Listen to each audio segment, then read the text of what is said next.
ખેડૂતો અને સામાન્ય પરિવારની પરસેવાની કમાણી પણ હવે જાણે બેંકમાં સલામત રહી નથી, કેમ કે ગઢડાના જલાલપુરની આ ઘટના છે કે જ્યાં બેંક કર્મીએ 2 કરોડથી વધુની ઉચાપત કરી છે।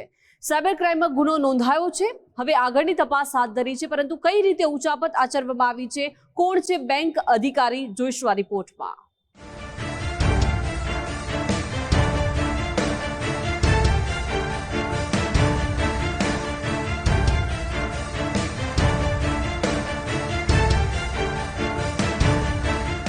બોટાદ જિલ્લાના ગઢડા તાલુકાના જલાલપુર ગામમાં આવેલી ડિસ્ટ્રિક્ટ કોઓપરેટિવ બેંકની બહાર હોબાળો મચાવી રહેલા ખાતેદારો આ ખેડૂતોમાં પોતાની મહેનતની કમાણી ગુમાવવાનો ભારોભાર આક્રોશ છે।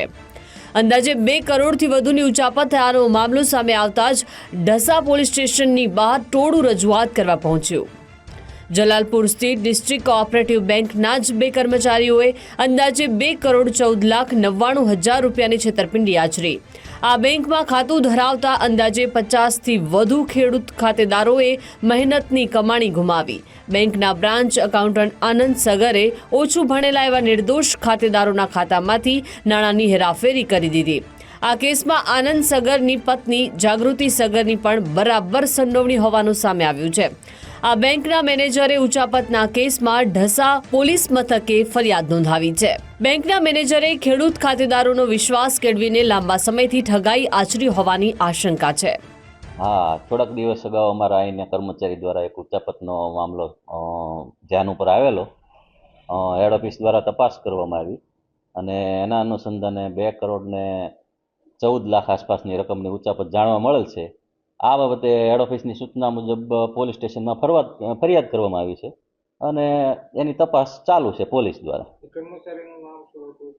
એપી સગર હતા અને ભાઈ અહીંયા બ્રાન્ચ કેશિયર તરીકે ફરજ બજાવતા। જલાલપુર ગામના યુવાનોથી લઈને વૃદ્ધ ખેડૂતો ખાતેદારની મૂડીની સાથે જ સપના પણ ફસાઈ ગયા છે। કોઈના પરિવારમાં લગ્ન હોવાથી પૈસાની તાતી જરૂરિયાત છે, તો કોઈને સારવાર અને કોઈને ખેતીની નવી સિઝન માટે રૂપિયાની જરૂરિયાત ઊભી થઈ છે। આ તમામ ખેડૂતોએ પોલીસ ફરિયાદથી થયેલી કાર્યવાહીને યોગ્ય તો ગણાવી, પરંતુ બેંકના ઉચ્ચ અધિકારીઓએ કોઈ જ વૈકલ્પિક રસ્તો કાઢીને મોટી રકમ ત્વરિત પરત મળે તેવી વ્યવસ્થા ગોઠવવાની માંગણી કરી। ફરિયાદ કરવા હમણાં તો અમારા પૈસા વહેલી તકે મળે એવી અમારી માંગણી છે, કારણ કે આ ફરિયાદ થાય, હજી બીજી તપાસ થાય, એનો સમય બહુ ઝાઝો વયો જાય। એના કરતાં અમને અમારા પૈસા જલ્દી મળી જાય અને અમારા બીજા ઉપયોગમાં આવે, કારણ કે અમારા લગ્ન પ્રસંગ હોય, કોઈકને જરૂરિયાત એવી હોય, અમારા ખેતીવાડીના પૈસા સાચવીને અમે રાખ્યા હોય, અમારી ઉપજના પૈસા હોય, સહાયના પૈસા હોય, અને અત્યારે બધાને ખેડૂતોને બહુ પૈસાની જરૂર છે। તો મારી મીડિયા દ્વારા એ વિનંતી છે કે તમે જેમ બને એમ જલ્દી અમારા પૈસા અમને પરત મળે। બેંકના જવાબદાર કર્મચારીએ આચરેલા આર્થિક કૌભાંડમાં ખેડૂત ખાતેદારોની દયનીય સ્થિતિને જોતા પોલીસ પણ એક્શનમાં આવી છે। ઢસા પોલીસે ગંભીરતા દાખવીને ભારતીય ન્યાય સંહિતા, છેતરપિંડી અને આઈટી એક્ટની વિવિધ કલમો હેઠળ ગુનો દાખલ કર્યો છે। બોટાદ જિલ્લાના પોલીસ વડાની સીધી સૂચના અને ડીવાયએસપીની દેખરેખ હેઠળ છેતરપિંડી આચરનારા બેંક એકાઉન્ટન્ટ આનંદ સાગર અને તેમના પત્ની જાગૃતિ સગરને ઝડપી પાડવા તપાસ હાથ ધરવામાં આવી છે। આજે બેંકના શાખાના જે ખાતા ધારકો છે તે ખાતા ધારકોના ખાતાઓમાં તથા તેમની કોમ્પ્યુટરની એન્ટ્રીઓમાં છેડછાડ કરી, ખોટી એન્ટ્રીઓ કરી અને બેંકના ખાતેદારના જે નાણાંઓ છે તે એકબીજાના અને પોતાના ખાતાઓમાં ટ્રાન્સફર કરી અને જે ઉચાપત છે તે આચરી છે અને આ નાણાં છે તે પોતાના અંગત ઉપયોગમાં લીધા છે।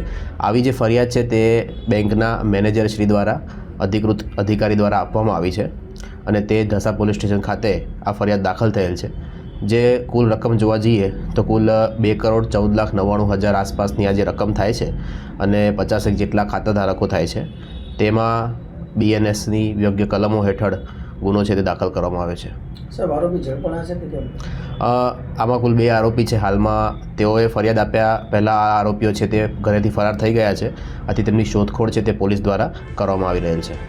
બેંકના એકાઉન્ટન્ટ આનંદ સગરે હોદ્દાનો દુરુપયોગ કરીને 51 જેટલા ખાતાઓમાં ગોલમાલ આચરી છે। બોટાદ સાયબર ક્રાઇમની ટીમે આનંદ સગર અને તેમના પરિવારજનોના ખાતામાં થયેલા શંકાસ્પદ વ્યવહારોની તપાસ હાથ ધરી છે। આ ઠગબાજે પોતાના સગા સંબંધીના નામે જમીન કે અન્ય મિલકતો વસાવી હોવાની પણ પૂરેપૂરી શક્યતા છે। આ કૌભાંડમાં સપાટી પર આવતા જ ભોગ બનનારા ખેડૂત ખાતેદારોએ ઢસા પોલીસ સ્ટેશનની બહાર ત્વરિત ચૂકવણી કરવાની માંગ કરી. ગજેન્દ્ર ખાચર, ગુજરાત ફર્સ્ટ, બોટાદ.